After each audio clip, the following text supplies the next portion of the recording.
Hello, good evening. For today's video, tayo po ay nagluto ng shrimp chowder soup. Ayan. So, yung shrimp, meron po siyang squid ball, meron pong celery, tsaka broccoli. Tsaka nilagyan ko po siya ng gabi.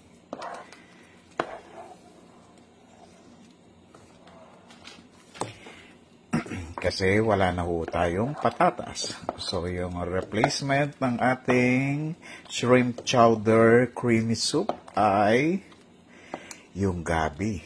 Yan. Napakabango. Ang sarap. So, ginisa po natin siya sa butter.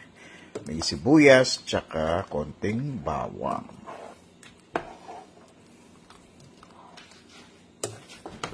And then, masarap nito, yung terno nito, yung kung meron kayong sour bread. Yan. Ang sarap ng amoy. Nagmix yung, yung butter, yung garlic, at saka yung ating onion. Plus, of course, syempre, itong shrimp natin.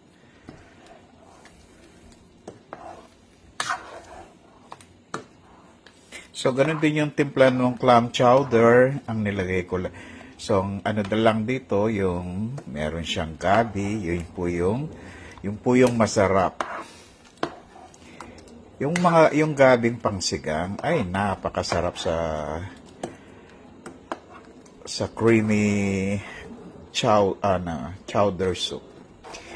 So, this is English shrimp chowder soup. Ayan o, napakasarap o. Kahit Skyflex, pwede na. Alright.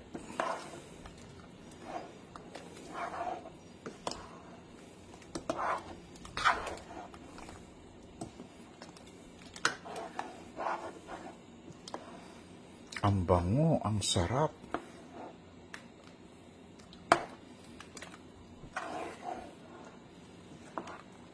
Ako'y takam na. Kailangan lagyan natin ng gulay kasi nakaka-add din ng flavor yung celery tsaka yung broccoli. Tsaka ang ganda rin tignan pag kinain mo, pag pinlate mo na siya sa bowl. Yan.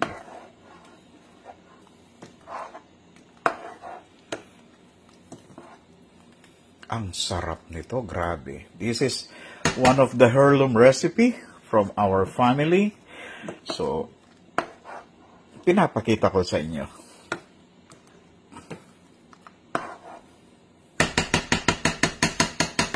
Yan. Kung kayo'y nagda-diet at ayaw nyo ng rice, yan, pwede yan. So, this is our dessert. So, this is ube tapioca with makapuno inside. Di ba? Meron pa. At saka yun, terno.